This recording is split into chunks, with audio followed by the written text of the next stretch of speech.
Are you thinking about getting a hair transplant? What if I told you that one procedure might not be enough, or even worse, it might fail completely? Today I'm breaking down the 5 biggest reasons that hair transplants fail and why you might want to think twice if you're considering pursuing that route. Reason number 1 is there's not enough grafts. A big problem is that many clinics overpromise what they can actually deliver, but they're actually very limited by the amount of grafts they can take from the back and sides of your hair. And it's really quite simple. If you don't have enough density at the back of the sides, you will end up with a very thin result on top, which seems kind of crazy when you might have spent like 4, 5, 6, 7 plus $1,000 on a transplant, which effectively gives you a patchy result at best. It simply will still make it look as if you've got hair loss. It's not going to be a full head of hair. It will look like there's been thinning as well. Maybe something better would be appropriate. Maybe a hair system. I wear hair systems. I'm not suitable for a transplant, and I'm so glad that I chose the hair system route.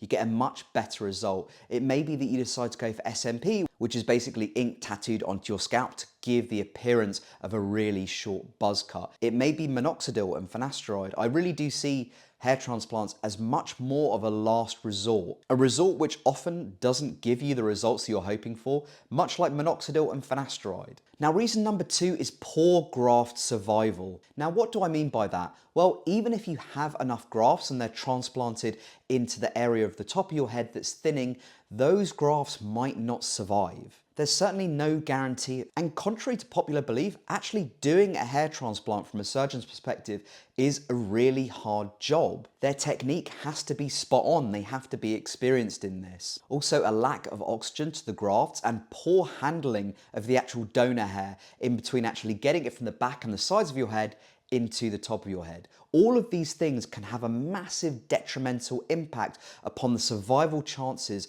of the grafts. And even when proper practice is spot on, there's still no guarantee that these grafts are going to survive. So I would urge you, if you are considering this approach, make sure you see an experienced FUE or FUT surgeon with a proven track record.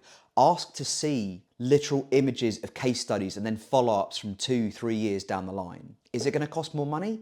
Yes, but at least you're prioritizing experience over cost. You'd also be wanting to request the clinic that you go to, request to see an aftercare package, request to see their handling methods, their storage methods. All of these things are really, really important to ensure you actually get a good result, that you can be happy about parting $8,000 to $10,000 of your own hard-earned cash with. Now, reason number 3, and this is a really big one with why hair transplants fail, and that is that people don't follow the aftercare instructions, of which there are many. And if you don't follow these aftercare instructions to a T, you might end up with infection, poor healing, scars is an incredibly common one, especially with FUT compared to FUE. Hair transplants are still very much a sort of developing art, a developing science, and they're still a long way off getting it spot on. So it's really important to be mindful of that. And another thing that's not really talked enough when it comes to sort of aftercare instructions is taking care of yourself. You know, if you're a smoker,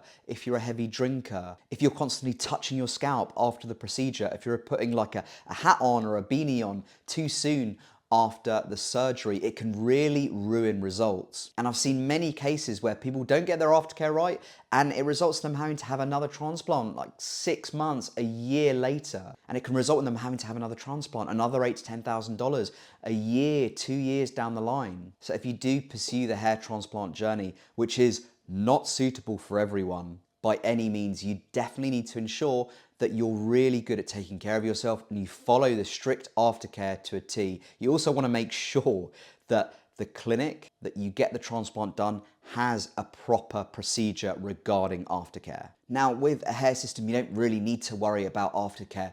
We kind of do have our own form of aftercare, which is called maintenance. Maintenance is something you'll do every 1 to 2 weeks, where you basically remove the system, you give it a clean, and you reapply it. It's hygienic, there's no scars, there's no blood. It's really quite easy and it gives you a lot more flexibility in sort of what you want in terms of hair density, hairstyle. I usually have straight hair, but I've decided to go for a curly system this time because I just wanted something a little bit different. I couldn't do that with a hair transplant. And I suppose I could go to a stylist and get them to curl it, but to be honest, is it gonna hold? Would it possibly shed? We don't know. At least you don't take those risks with a hair system. Now, reason number 4, and this is a big one that hair transplants fail, and in my personal opinion, this is the biggest reason they fail, is that it doesn't stop hair loss from happening. It doesn't stop it. It doesn't stop DHT binding to the follicles on the top of your head and shrinking those natural hairs which you have growing. Which is why I've seen this a million times.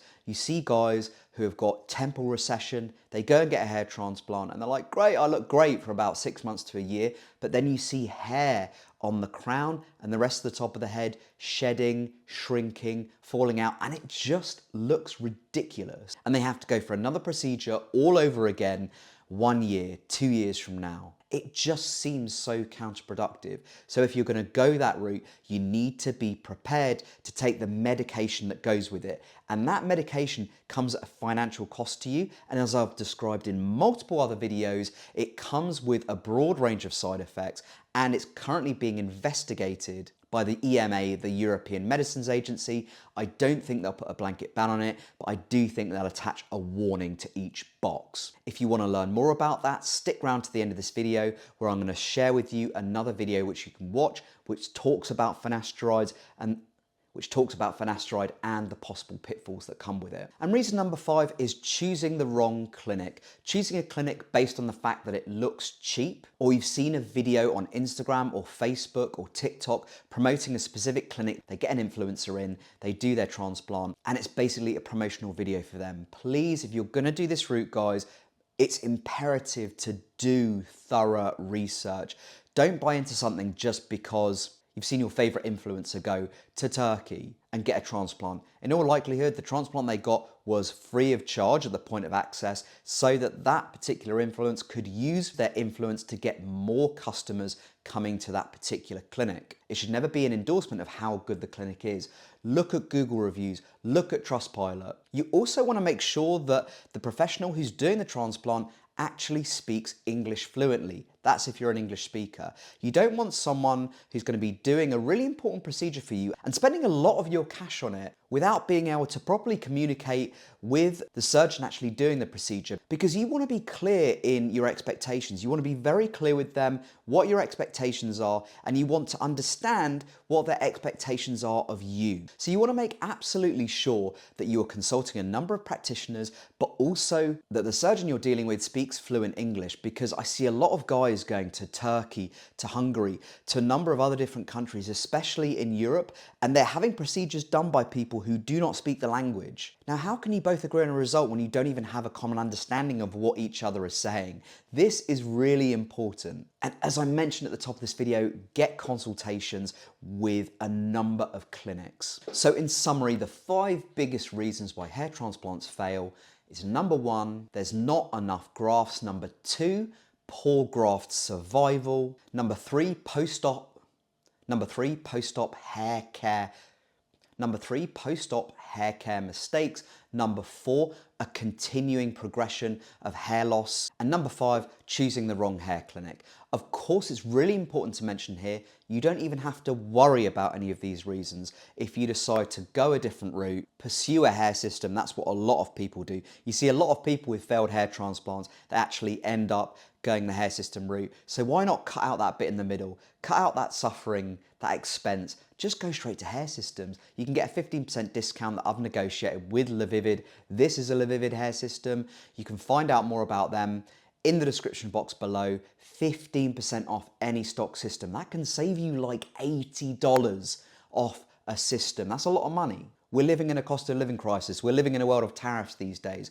Let's save money where we can. This is what this channel is all about. Have any of you watching this had a hair transplant? How did it work out for you? I know quite a few people on my channel actually have commented in the past saying that they did a hair transplant and it completely failed and they ended up on hair systems, and I'm much happier as a result, I might add. But let me know. Also, is a hair transplant your number 1 choice right now? Let me know if you've got any concerns in the comments box below. As promised, if you're interested in learning more about finasteride and the potential pitfalls about that, you might want to check out this video popping up on the screen right now. Thanks for watching, guys, and I'll see you very soon.